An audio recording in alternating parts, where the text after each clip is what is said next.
Has the recording begun? Yes. So good morning, class. We continue with the lesson further. We were doing the chapter atmosphere in geography, and we covered till the three types of winds. We were just talking about them, where we talked about the first type called the permanent winds, which cover a large globally area, and their flow is nearly constant throughout the year. Okay? In the globe or on earth, as they are moving across, that those winds which are permanently there throughout the years for many years, those winds are called permanent winds. And they've given you the example of some such winds, and those are the trade winds, the westerlies, and the polar winds. Clear? Please underline them. Next, we come on to the second type, which is called the seasonal winds. Now, winds with several changes in their directions are called seasonal winds. For example, monsoon winds. Now, when there is change, we don't have monsoon winds throughout. We have monsoon winds in June, July, August, isn't it? They bring a lot of rain to our areas, right? So now these winds are seasonal winds. They occur after a duration of time. Clear? They are not regularly present throughout the year. So such winds are called the seasonal winds, and the example is the monsoon winds. Okay? Now the third is local winds. Now local winds are those winds which are localized to certain areas. Clear?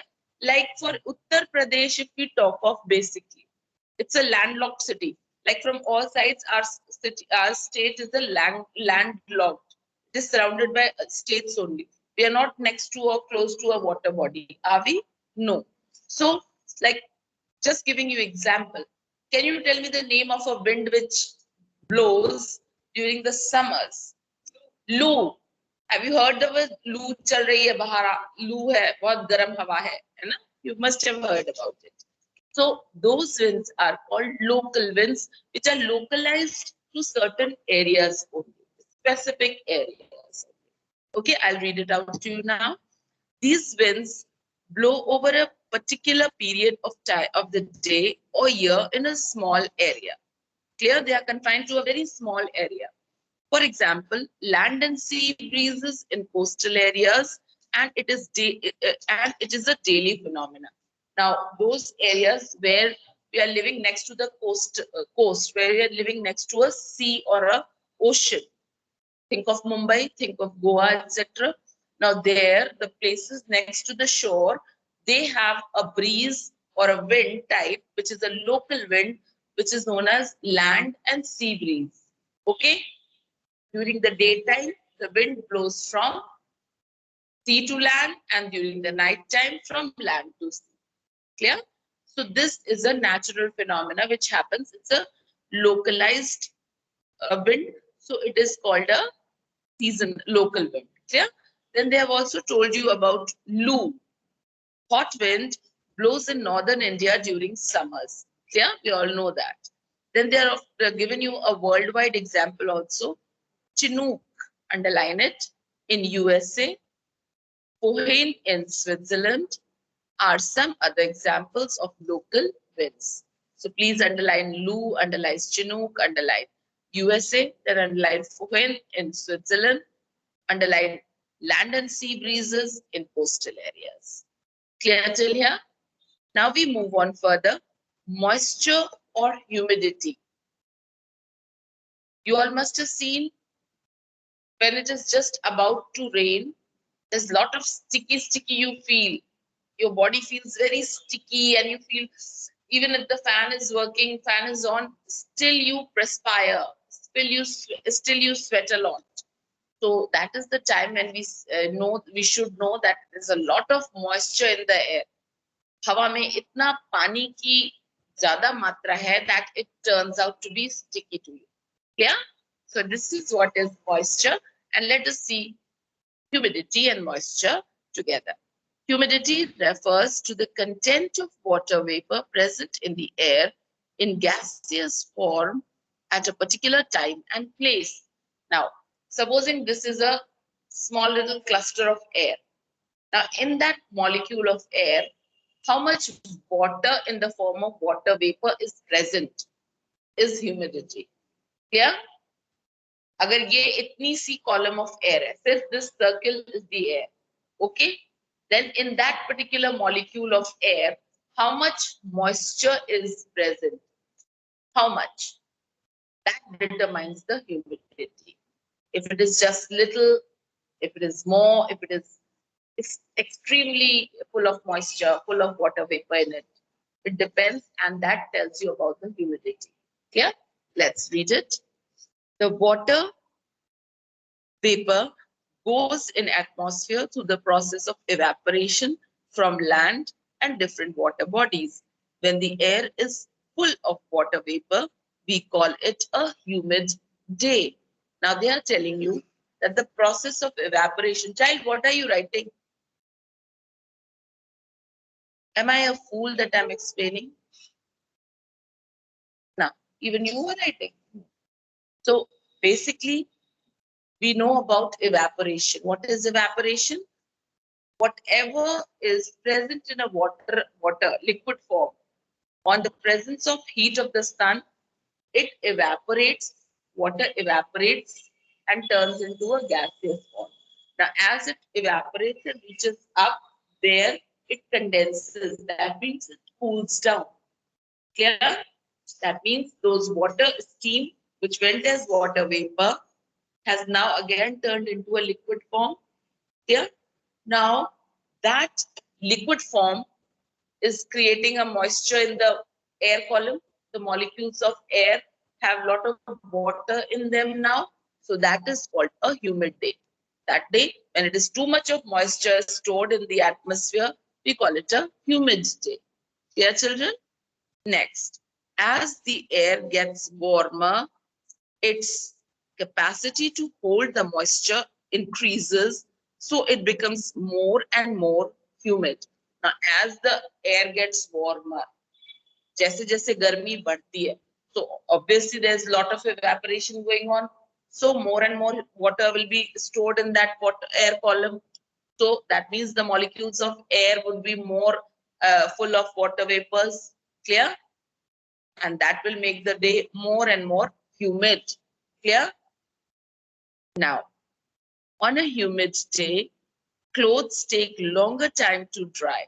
The atmospheric humidity is of vital climatic significance because different forms of precipitation, such as dew, fog, rainfall, frost, snowfall, hailstorm, etc., depend upon humidity. So all these various types which are mentioned here, they are some or the other way of representing moisture in the air. Clear? Like if there's a rainfall, that means there had been a lot of moisture in the air, which was no longer being able to held up by the clouds, so it fall down as rain. Clear? Then think of the snowfall. There was such a lot of water vapor in the air, but that while the raindrop was falling down in the air, in the middle, there was such intense cold area that when it crossed that cold area, it froze. The water droplets froze and they fell down to the earth as a snowfall. So all these forms of uh, precipitation, they are a part of based on humidity. Take care the presence of moisture in the air. All this happens because of the presence of moisture in the air. Okay. Then they are telling you mainly humidity is two types. Please switch off your mic. I'm not able to hear you. Switch off your mic. There are two main types of humidity, and these are absolute humidity or relative humidity. Clear? So please underline these two types, absolute humidity and relative humidity. Now let us see. Absolute humidity.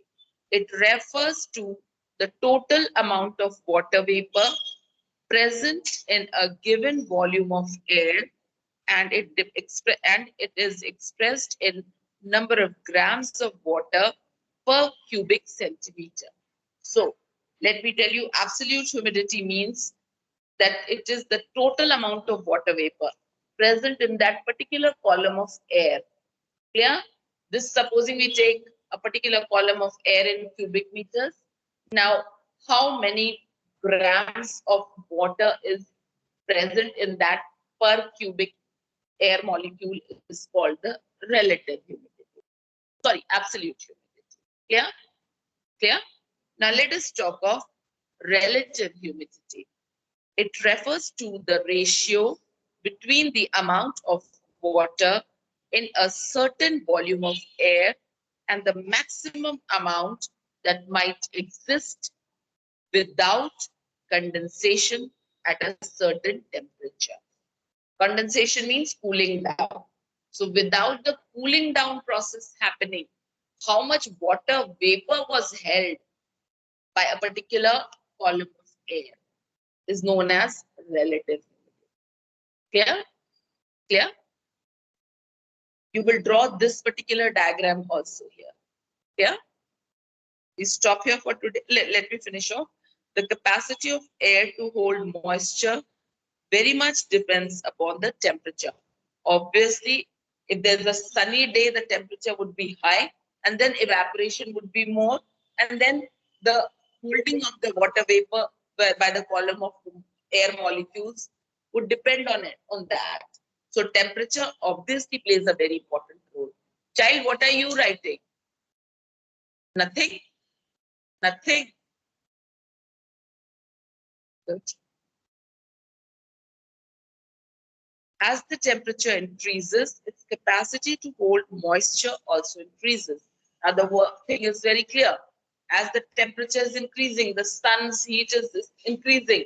Evaporation is also increasing. So water capacity, water vapor to be held by the molecules is also increasing. Clear? So this is what they're telling you. With the rise in temperature, increase in temperature, the capacity to hold the humidity also increases. The capacity to hold water vapor in that air column increases. Clear?